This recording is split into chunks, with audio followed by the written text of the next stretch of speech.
April 25th Ordinance Committee meeting to order. Ms. Clerk, can we have roll call, please? Councilmember Sneddon. Here. Councilmember Jordan. Here. And Chair Oscar Gutierrez. Present. Thank you. All right. Let the minutes reflect that we're all present. And Ms. Clerk, are there any changes to the agenda? There are no changes to the agenda. Okay. Do we have any public comment on matters that aren't on the agenda today? We have one individual online. If you would like to speak on matters not on the agenda, please raise your hand within the app. Chair Gutierrez, we do not. Okay. Would you please read the first item? Subject, storage of personal property in public areas. And may we have the staff report, please? Ms. Anderson. Yes, good afternoon, Chair Gutierrez and members of the Ordinance Committee. I'm Barbara Anderson, Senior Assistant to the City Administrator, and I'm here to present the proposed ordinance on storage of personal belongings in public areas. I will also be joined by Assistant City Attorney John Joymas, who will speak specifically to applicable state law as well as case law as it relates to the proposed ordinance. The recommendation before the committee is to consider a proposed ordinance adding Chapter 9.96 to the Municipal Code to regulate the storage of personal property in public places and forward the ordinance to City Council for introduction and adoption. You may recall that a similar ordinance was introduced in October 2019 while you were serving on the Ordinance Committee. Though the ordinance was approved to forward to council, we have since made substantial changes and considerations that we'll discuss in detail this afternoon. So why are we proposing this ordinance? Of the utmost importance is addressing the health and safety issues that relate to unattended and stored personal property in public areas. And our commitment is to preserve clean, safe, and accessible public areas while also recognizing the needs for individuals to retain access to a limited amount of personal property.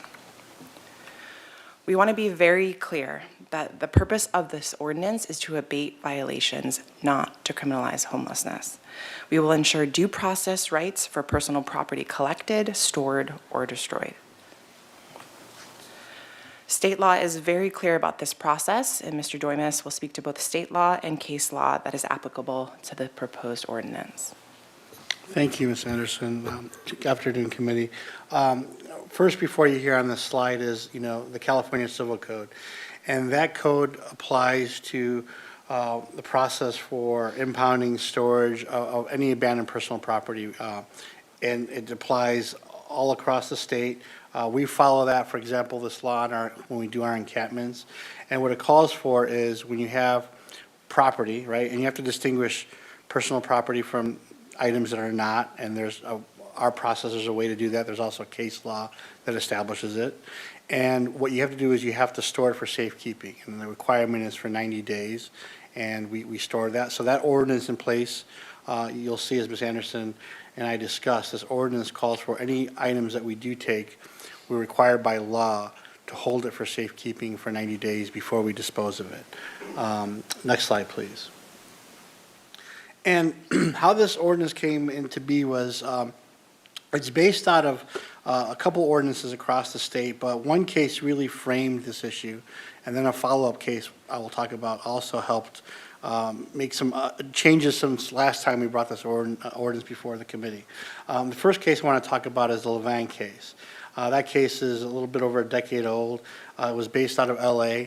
LA had an ordinance basically that prohibited leaving personal items on the city sidewalks, parkways. And what happened was that it was a lot of it, the case targeted around Skid Row areas of the city. And when people would be leaving their items, to maybe, go get some food or whatever they would do day-to-day activities, the city would come there, seize it, and then destroy it. And the plaintiff sued saying it's a violation of the Fourth Amendment for summarily destroying their unattended items. And the Fourth Amendment was very key to that case, right? And the Fourth Amendment protects from unreasonable searches and seizures by the government. And so what the court in that case did was they balanced the nature and quality of the intrusion of picking up these items with balancing it with the governmental interest. And that's what you always do in Fourth Amendment cases, have this sort of balancing test. And what the court said was, look, there's no law in terms of this. The decision of the court was you can't, doesn't say, city, you are prevented from seizing material or taking it and storing it. What the city said is you must afford due process. You must provide notice beforehand, or in situations where you can't provide pre-notice, post-notice. Like we took it, and you must hold it for those 90 days we talked about in the previous statute. You just can't take it, provide no notice at all, no due process, and then just destroy it. And so we crafted an ordinance based on making sure we had pre and post deprivation notices, right? Pre is if it's an area where it's not causing a ADA issue or a security concern or a blocking or intrusion, blockage, we would provide, pre-notice, meaning we mark it saying in, a couple hours, we're going to retrieve it. Here's the location we're going to take it to, and you can pick up that items. Post would be if we had to, if let's say it was blocking access, we took it. Here's the location. There it is. You just wouldn't automatically destroy it. There was a case then LA got sued a couple years later because what happened was they were taking large items and saying because they're so large, it just blocks and it's too bulky, and we're just destroying those. And this case is called Garcia versus Los Angeles. And what the court said was, we're not making a distinction between large, small.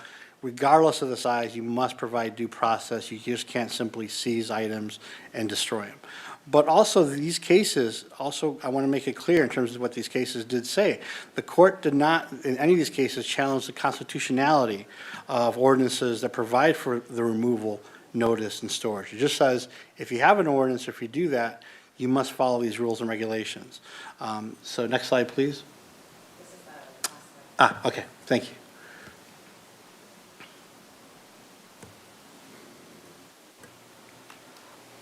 Thank you, Mr. Doimas. So as Mr. Doimas stated, the proposed ordinance has many details regarding notice requirements, as well as where attended and unattended belongings can be, and if they are, how we're able to address them. So in the proposed ordinance, storage is defined as being left unattended in the same location for more than 4 hours. The ordinance prohibits storage of unattended personal property in defined public areas. It also prohibits the storage of any attended personal property in a public area that cannot be immediately removed. As you can see from these photos, abandoned property is regularly found in different locations all around the city. These include sidewalks, public parks, and entrances to public buildings. It is also important to point out that all of these items, as photographed, were unattended at the time. We would also like to highlight that there are several important exclusions to the proposed ordinance. The ordinance does not apply to storage on private property. It also does not apply to transportation or mobility devices, such as bicycles, walkers, and wheelchairs. Moreover, it does not apply to personal property stored on public property pursuant to a permit, ordinance, statute, or other authorization by the city or state. The ordinance sets forth requirements for pre-removal and post-removal notice, as Mr. Doimas mentioned. If after 4 hours written notice, the unattended personal property has not been removed, the city may store it for potential recovery for 90 days. The proposed ordinance also specifies certain situations where property cannot be left regardless of duration. This includes personal property that does not allow for passage for people with disabilities, obstructs the city's maintenance, cleaning, or other operations in public areas, personal property left behind in a public area after a posted closure time, property within 5 feet of an operational utilizable entrance, exit, driveway, or loading dock, and contraband or property that constitutes evidence of a crime. Property left in prohibited locations can be removed immediately. This first photo of personal belongings to the left was actually attended and had the ability to be moved by the individual. As city staff, we would encourage them to not block the sidewalk to allow for persons with disabilities to pass.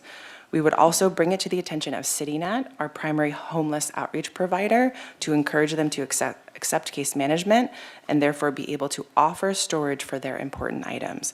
We'll touch more on this in a minute. The photo to the right was of personal belongings that were completely unattended. A written notice would be posted, and after 4 hours, if the belongings remained at that location, they would be impounded by city staff.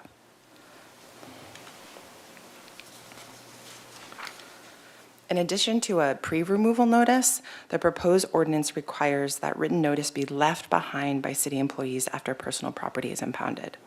This is referred to as a post-removal notice. The city must store the belongings for potential recovery for 90 days. Identification is not required to recover impounded personal property. The owner may claim the property if they describe the items or the location of where that property was found or other identifying details. The city will provide signage to public locations where unattended property will be prohibited entirely without the need for additional notice prior to removal. These public locations may include public streets, sidewalks, plazas, parking lots, parks, beaches, or public buildings. There will be a 3-month period between adoption of the proposed ordinance and when enforcement will begin across city departments. The purpose of this period of time is to facilitate coordination and education across city departments on the specifics of the proposed ordinance to ensure proactive and consistent enforcement, and collaboration with the Downtown Ambassador Program, volunteers in policing, and homeless outreach providers to help inform residents and visitors in the city of Santa Barbara of the new ordinance. In regards to storage of personal belongings, there will be 2 standard 26-foot storage containers purchased and placed on city property that will be secure but also accessible. 1 container will be utilized by city staff to store impounded personal belongings for the required 90 days. The second container will be managed by CityNet, the city's primary homeless outreach and case management provider, to support people experiencing homelessness and storing their personal belongings that can be accessed by a case manager, so a CityNet case manager. This will assist individuals that tend to store their belongings in certain public areas for long periods of time. We also hope that this will support individuals in being more open to emergency shelter and supportive services.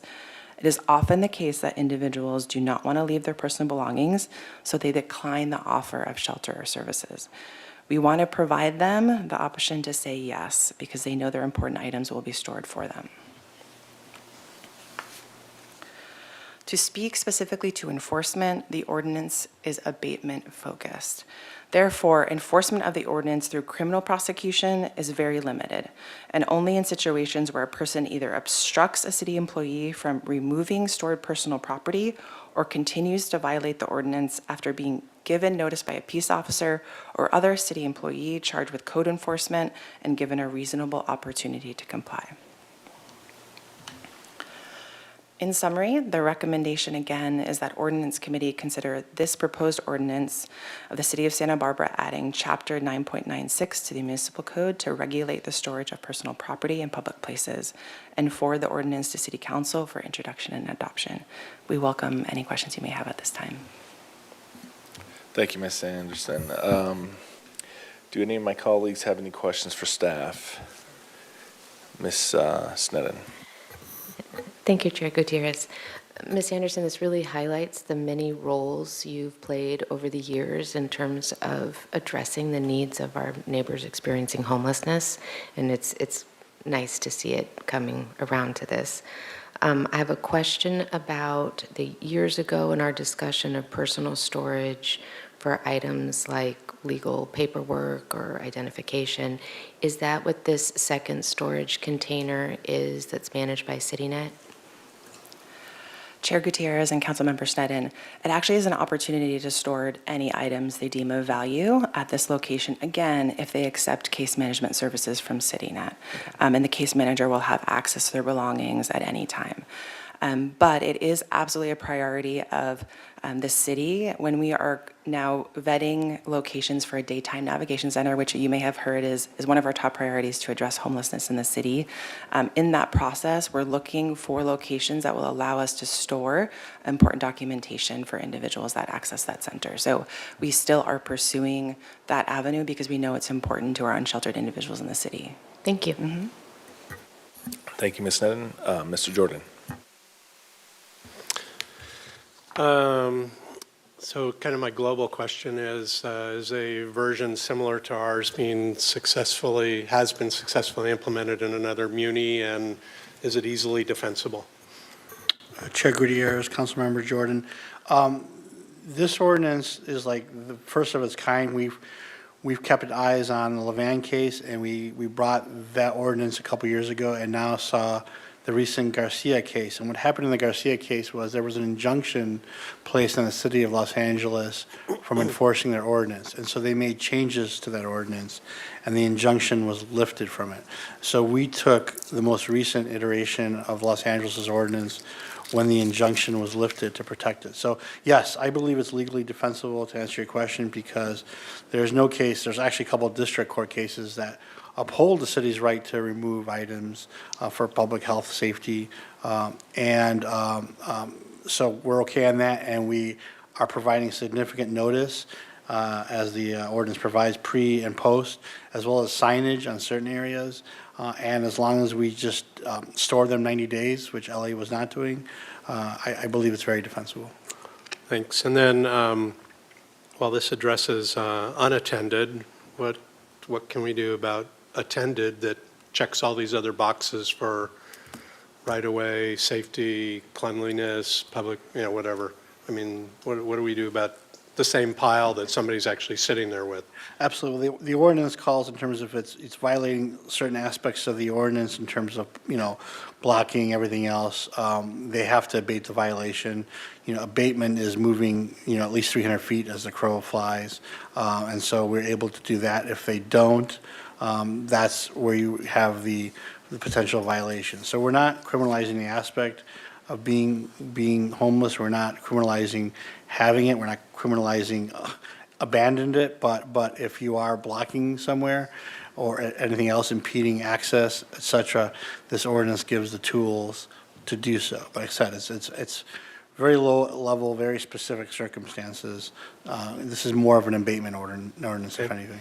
And then you call out specifically that it's public property, but if you look up and down State Street, you basically have, in the evening, you basically have these piles of personal property that are an inch off of the public property on a private property alcove. So what's the remedy for private property owners? Can they scooch it out onto the public property? Private property owners, must also follow the civil code. What I would recommend, of course, is if it's a trespass, to contact the police department, and for the police department then to take those items, and they would be the ones storing it for 90 days on that issue. But they have a remedy in a private property trespass to immediately remove the personal property? They have it, correct. Okay. Thank you, Mr. Jordan. Oh, I'm not done. Oh, Sorry. I'm only on page 3, to quote my favorite council member down there. And then you're there, it's 4 hours, you move 300 feet, you come back in a pound, you get it somewhere. Tell me who's doing that. How does that look? So you walk out on De La Guerra Plaza and something's there unattended and it meets all the criteria. Who's noting that? Who's tracking the time? Who's then coming back after that time and impounding? Who's physically taking it to somewhere? And then who's tracking the 90-day period or the in and out request to gather private property? How does that whole thing work? Chair Gutierrez and Councilmember Jordan. So the coordination across departments has actually increased exponentially as it relates to encampment response. So similar in terms of notification. So where the property is located would be the first department that would be responsible for enforcement. If that property is moved by the individual to another location, there would be coordination between departments if it's in another area that's enforceable by another city department, if that makes sense. So for us, if it goes from a public park to a public right-of-way, there would be two different departments involved, Parks and Recreation and then Public Works, and there would be coordination across the two. And so when it comes time to actually implement that, is it a conversation at that time on paying somebody else to do it versus paying law enforcement, maintenance people, community development, whatever? I mean, or is this just another burden we put on somebody that they're already overburdened and just kind of won't see? I mean, it's great that we have an ordinance, but I mean, I'll just be flippant. We have an ordinance for leaf blowers. So not that I really care to use that one out loud, but okay. But I just feel like the devil's in the details on, it's great we have this, but implementation just goes back on top of people who are already overburdened with implementation. So how do we ensure that this actually takes place? What are some other choices? Councilmember Jordan, you're entirely correct that our city staff is overburdened by enforcement of ordinances across the city. So I don't want to deny that, but I will say after meeting with all of our city department heads and key staff, this was one of the areas that emerged as both inhibiting their ability to move forward and continue to do their work, provide access to clean, healthy, vibrant spaces across the city, as well as part of duties that they're already assigned. So again, currently with our encampment response, code enforcement, environmental services would be charged with noticing the personal belongings, coming back to clear those belongings after the noticed 72-hour period. Homeless outreach providers would be coordinated in terms of communication to outreach to individuals if they have denied services initially, but then could be open to services. And then cleaning and power washing is done by contractors of that same department. So just like just like sustainability and resilience, Parks and Recreation also do the same exact thing. So park rangers are dealing with that initial communication, initial noticing, posting, and clearing of materials and belongings. Okay. Crossing my fingers. Yep. And John, I just want to make sure my morning has been filled with a bus stop with Ms. Anderson, and the text of the ordinance or the intent of the ordinance allows for immediate removal if somebody takes over a public transit bus stop, bench, or stop. I mean, is that a reasonable statement? Chair Gutierrez, Councilmember Jordan, yes, we would have locations where need to be cleared from personal storage, and that would be one area because you wouldn't have people able to pick up the bus. You know, the bus specifically stops at location, so yes.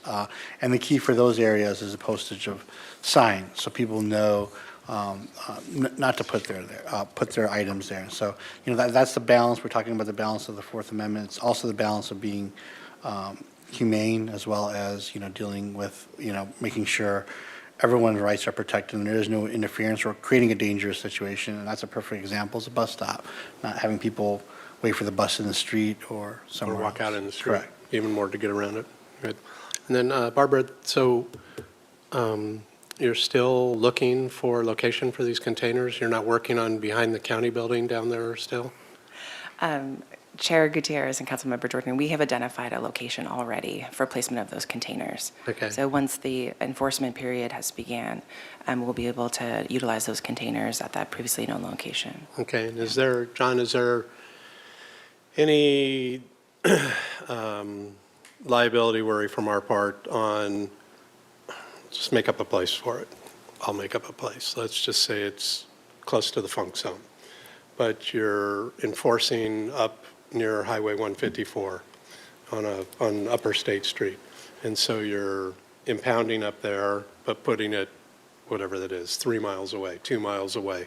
Do we have any exposure there from, you know, somebody contesting that with their their rights, whatever they are, that it's so far away I can't get to it. You took it and you took it and you essentially took it away from me because of the distance between the two locations. Is that an issue? Chair Gutierrez, Councilman Jordan, someone could raise it as an issue. My legal opinion to the committee is no. The main legal issue is making sure you just don't seize and summarily destroy it. But having it, as long as it's within the city's jurisdiction, I think is defensible. Okay, great. Thank you both. Those are all my questions. Thank you, Mr. Jordan. When it comes to, once the items have been taken and stored, can you just go over again, how are these people supposed to find out that it's been taken by the city? Chair Gutierrez, it's through the post-removal notice. So how city staff can be contacted, who to contact, the number by which to call them or reach out to them, will all be provided on that post-removal notice. And I imagine there's an address, because some of them might not have access to telephones or what have you. Chair Gutierrez, there's a couple of different options in terms of accessing or obtaining the property that has been stored. So that will be through the specific department that has left the notice to be contacted.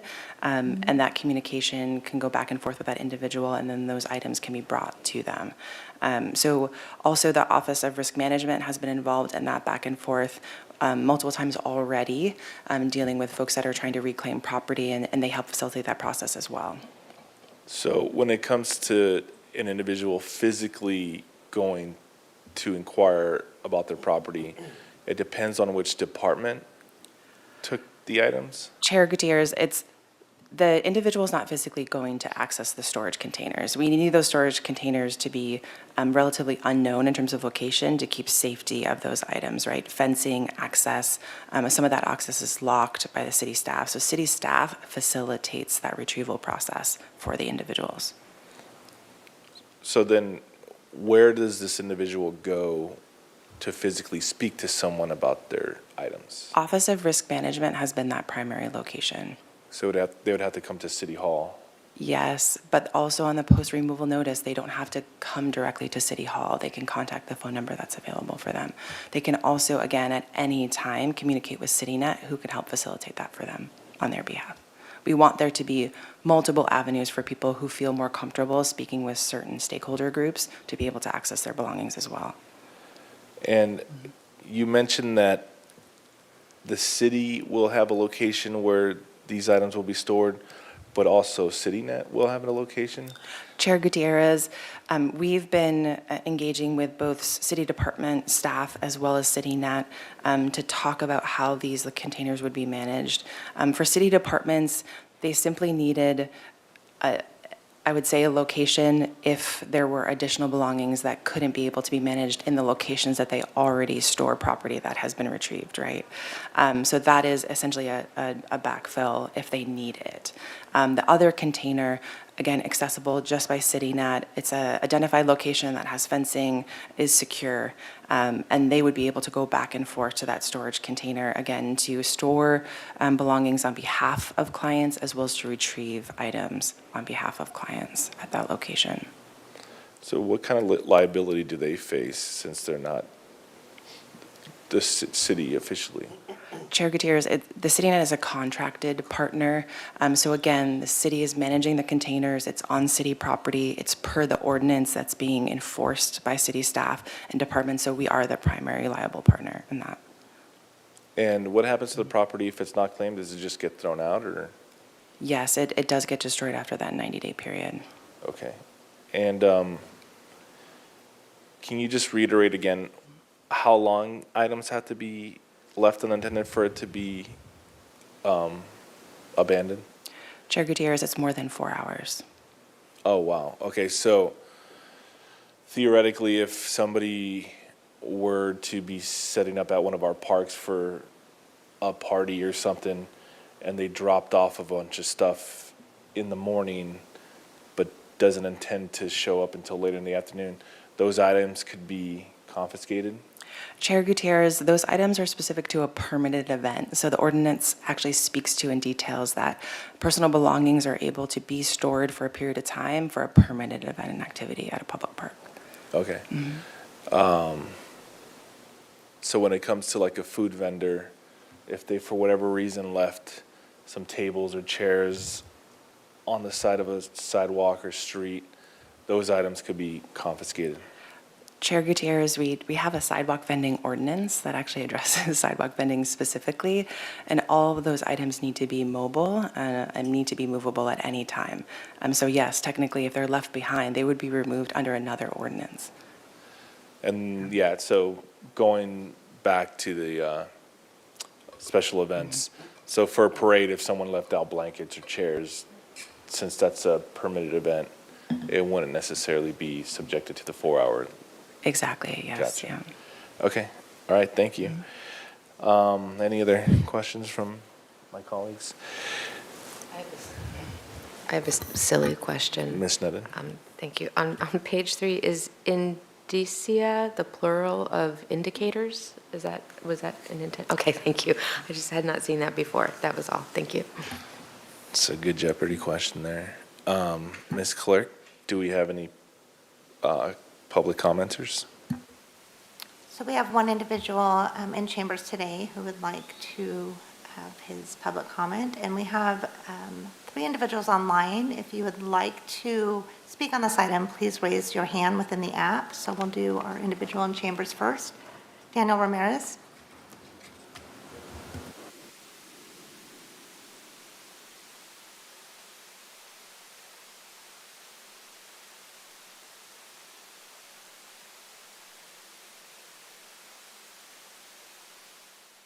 Santa Barbara, alongside many local partners, are working hard to support unhoused residents get the resources and services that they need.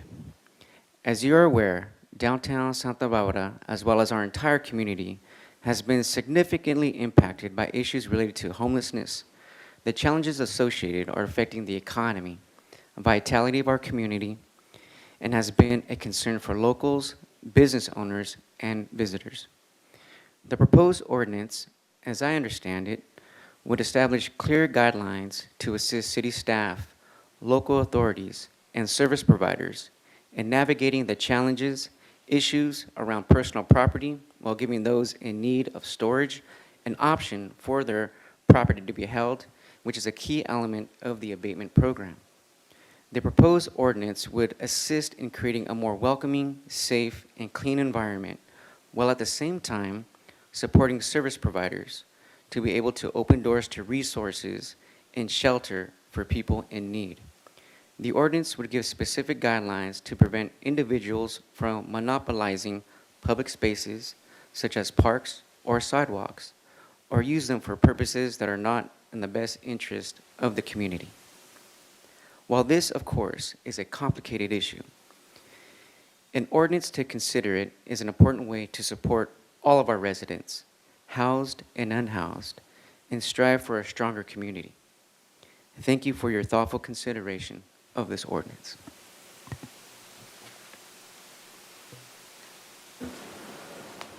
Chair Gutierrez, we have one individual online who has their hand raised. Natalia Gavoni, please go ahead. Good afternoon, Chair Gutierrez and council members. As a concerned Eastside business owner, I am witnessing a proliferation of cart vending businesses set up shop on the various blocks of the Milpas Corridor, as well as the various streets throughout the district.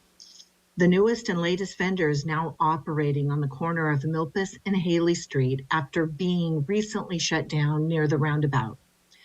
Now, as he operates on the corner of Milpas and Haley Street, he blocks a good portion of the sidewalk with his tent, tables, chairs, coolers, grills, and propane tanks. He even directs his customers to park in the O'Reilly parking lot, monopolizing that lot for his customers. The behavior of these vendors operating such businesses make it impossible for residents to utilize the sidewalks and its resources because they monopolize them. The sidewalks are already narrow, And with their merchandise, residents are forced to walk on the street around them, which is totally unsafe and unfair. Furthermore, the trash from their businesses and customers fill the public trash cans, which then spill over onto the sidewalks and streets, causing it to look like a dump. And of course, they could care less because they aren't paying taxes for these public items. But the most egregious element is that they are not being held to the same standards as restaurants who have to jump through hoops to open an eatery in the city. These vendors operate in unsanitary conditions with no gloves, no sinks to wash their hands, and no permits and/or business license. If they want to play with the big dogs, these cart vending businesses need to toe the line like everyone else and be held to the same standards as everyone else. So I urge all of you today to implement this ordinance immediately for the East Side District. Thank you.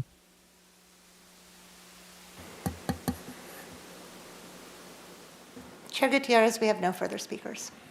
Thank you, Madam Clerk. Just to comment on the callers, I want to just tell you that I appreciate. We had somebody raise their hand. Oh, really? Okay, go ahead.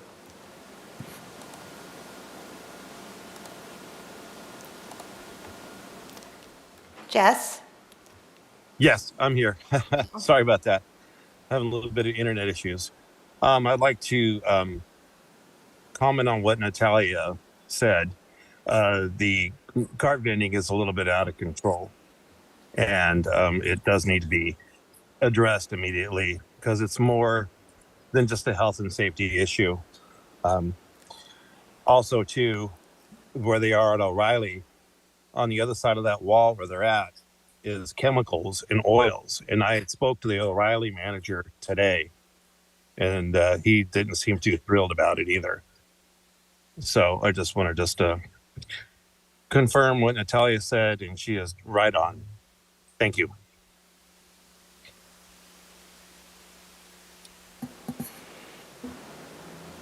No further speakers. Thank you, Madam Clerk. Yeah, just to comment on those two public commenters, I want to appreciate you reaching out to us over the weekend about this issue. I actually personally went out there and spoke to those vendors and told them that they were in violation. So, and they also let me know that the police came to tell them to clear out. So when I got there, they were clearing out, but I let them know that they were in violation. So hopefully that puts an end to that, but please continue to let us know if they're violating our ordinance. With that, do my colleagues want to make a motion on the item? So I'll move the staff recommendation, and thank you both for bringing this. I think it's another tool to cross your fingers about, and hope that helps solve a little bit of the problem out there in the street. Do we have a second? I'll second and also make the comment that I really appreciate the extra effort in having intentional storage options and through CityNet. I think that's a really important component of this that is very humane and well thought out, so thank you. Okay.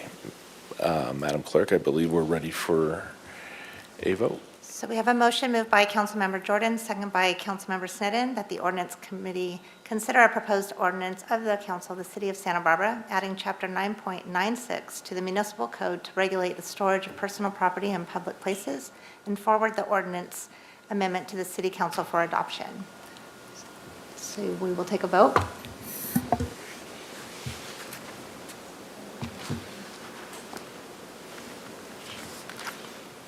And the motion carries. That was roll call. Oh, Yeah. sorry.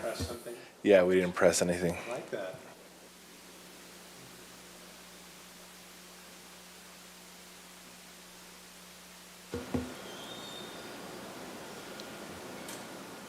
Now motion carries. All right, passes unanimously. I want to thank city staff and the public for participating. And yeah, I adjourn this meeting. Thank you.